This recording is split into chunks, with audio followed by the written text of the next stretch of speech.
Hi friends, welcome to our channel. இன்றைக்கி எங்கள் பொண்ணு பர்த்டேங்க. அதனால் அவளுக்கு சர்ப்ரைஸ் பண்ணுறக்காக வீட்டிலே நான் ஒரு கேக் ரெடி பண்ணலான்னு நினச்சேன். அதுவும் ஓவன் இல்லாமல் செய்யணும்னு நினச்சேன். நீங்கள் கிறிஸ்மஸ் கொண்டாடுறவங்களா இருந்தால் இந்த கேக்கை கிறிஸ்மஸ்க்கு ட்ரை பண்ணி பாருங்கள். இதுக்காக 4 ஓரியோ பேக்கெட் கடையிலேருந்து வாங்கியிருந்தேன். அதை ஒரு பவுலில் ட்ரான்ஸ்ஃபர் பண்ணிவிட்டேன். அதில் இருக்க க்ரீம் மட்டும் செப்ரேட் பண்ணி எடுத்துட்டேன். இந்த பிஸ்கெட்டை ஒரு மிக்ஸி ஜாரில் போட்டு நல்லா பவுடர் ஃபார்முக்கு கிரைண்ட் பண்ணி எடுத்துட்டேன். கிரைண்ட் பண்ணிவிட்டு அதை ஒரு பவுலில் ட்ரான்ஸ்ஃபர் பண்ணிட்டேன். அதோட ஒரு பேக்கெட் ஈனோ ஆட் பண்ணியிருந்தேன். அந்த ஈனோ எந்த பிராண்டாக இருந்தாலும் பரவாயில்ல. காய்ச்சி ஆறின பால் கொஞ்சம் கொஞ்சமாக சேர்த்து நல்லா மிக்ஸ் பண்ணுங்கள்.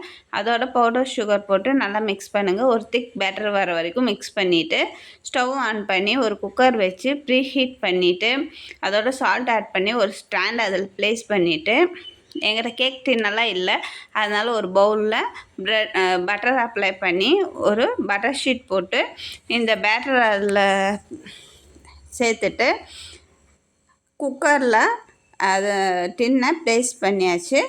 குக்கர் மூடி போட்டு அதோட கேஸ்கட்டும் ரிமூவ் பண்ணிடணும்.